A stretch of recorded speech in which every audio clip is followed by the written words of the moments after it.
Team India WTC ఫైనల్కి వెళ్ళాలా, వీళ్ళకి ఏమైంది నాకైతే ఆశ్చర్యం కలగట్లా. నాకు తెలిసి ఆస్ట్రేలియాలో ఒక టెస్ట్ మనం గెలిచినా గొప్పే. అంటే ఆస్ట్రేలియా పర్ఫార్మెన్స్ ఏమైనా అద్భుతంగా ఉందంటే అది లేదు. దొందే రెండు టీంలే. బట్ మన దగ్గర ఉన్న మైనస్ అందరికీ తెలిసిందే. మన బ్యాటింగ్ అంత వరస్ట్ బ్యాటింగ్ నాకు తెలిసి ఇప్పుడు ప్రజెంట్ పాకిస్తాన్లో కూడా అట్లా లేదేమో. వాళ్ళ పాకిస్తాన్ ప్లేయర్స్ అంతే చోకింగ్ చేస్తూ ఉంటారు. ఎట్లా అంటే ఒక అద్భుతంగా వీడు ఖచ్చితంగా సెంచరీ కొడతాడు అనుకుంటే డక్అవుట్ అవుతూ ఉంటాడు, డక్అవుట్ అవుతాడు అనుకున్న వాళ్ళు సెంచరీలు కొడుతూ ఉంటారు. పాకిస్తాన్ టీము మొదటి నుంచి అట్లాగే ఉంటుంది. మనం ఆ తరహాలో తయారయ్యాం. ఎవరు ఎప్పుడు ఎలా ఆడతారో తెలియదు. ఒక జైస్వాల్ అనేవాడు తప్ప మిగతా బ్యాటింగ్ అంతా కూడా మనది ప్యూర్ మైనస్. ఇంత వరస్ట్ బ్యాటింగ్ లైనప్తో మనము వెళ్ళిపోయాం. సరే బ్యాటింగ్ అంటే తీసేయండి, ఆస్ట్రేలియా పిచ్లు సీమ్ పిచ్లు అని లేకపోతే గ్రాస్ పిచ్లు అని ఏవో రకరకాలుగా చెప్తూ ఉంటారు. ఆస్ట్రేలియా బ్యాట్స్మెన్స్ కూడా ఫెయిల్ అయ్యారు కాబట్టి మన బ్యాట్స్మెన్స్ తప్పులు చేసినా సెట్ అయిపోయింది. అక్కడ కోహ్లీ తప్పు చేస్తే ఇక్కడ స్మిత్ తప్పు చేశాడు, క్లోజ్ అయిపోయింది. ఇక్కడ కేఎల్ రాహుల్ జైస్వాల్ బాగా ఆడారు, అక్కడేమో ఓపెనర్స్ ఫెయిల్ అయ్యారు, కాజాను అండ్ లబుషేన్ ఫెయిల్ అయ్యారు. ఆ తర్వాత కాన్స్టాన్స్ వచ్చినా కూడా వీళ్ళు ఫెయిల్ అయ్యారు.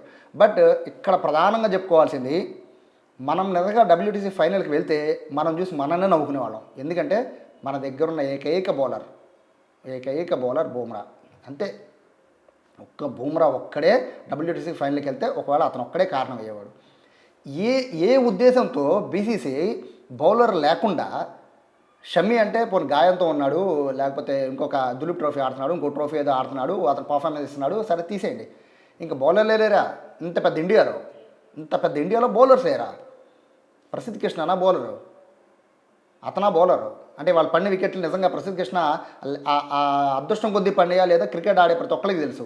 వాళ్ళు షాట్లు ఆడడానికి వెళ్ళారా లేకపోతే ఆ పిచ్ స్వభావం వల్ల వికెట్లు పడ్డాయని తెలుసు. ప్రసిద్ధ్ కృష్ణ ఏంటి ఆ బాల్ ఏంటి, షార్ట్ పిచ్ బాల్స్ ఎంత దారుణంగా వేస్తున్నాడు చూసినాక మనం. సిరాజ్ గురించి అసలు చెప్పుకోవడమే దండగా, పడ్డానికి 15-16 వికెట్లు పడినాయి. అవి దేనికి? బూమ్రా తెచ్చిన హైప్ని భయాన్ని మన సిరాజ్ క్యాష్ చేస్తున్నాడు తప్ప, సిరాజ్ మొత్తం ఈ 5 టెస్టుల్లో ఓ 10 ఇన్నింగ్స్లో గెలిపితే నాకు తెలిసి అత్యంత అద్భుతంగా వేసింది ఒకే ఒక్క స్పెల్ అంతే. సిరాజ్ అసలు సిరాజ్ ఎందుకు నాకు తెలిసి సిరాజ్ని కూడా తప్పించేస్తారని నేను అనుకుంటున్నా. క్వాలిటీ ఇంత పెద్ద ఇండియాలో క్వాలిటీ బౌలర్స్ లేకుండా పోయింది. ఒక పాకిస్తాన్ చూడండి, వాళ్ళు చిన్న దేశమైనా అంత గొడవలు ఉన్నా బౌలర్ ఏ క్లాస్ బౌలర్లు ఉంటారు. బ్యాటింగ్ వరస్ట్గా ఉంటుందేమో కానీ పాకిస్తాన్ది బౌలింగ్ డిపార్ట్మెంట్ మాత్రం ఎప్పుడూ తోపులే.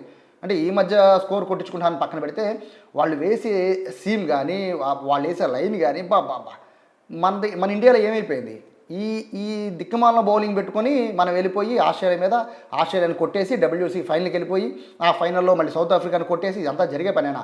న్యూజిలాండ్తో ఎప్పుడైతే ఇండియాలో పరమ ఘోరంగా ఓడిపోయామో అప్పుడే క్లారిటీగా అర్థమైపోయింది ఇండియా డబ్ల్యూసీ ఫైనల్కి వెళ్ళదని.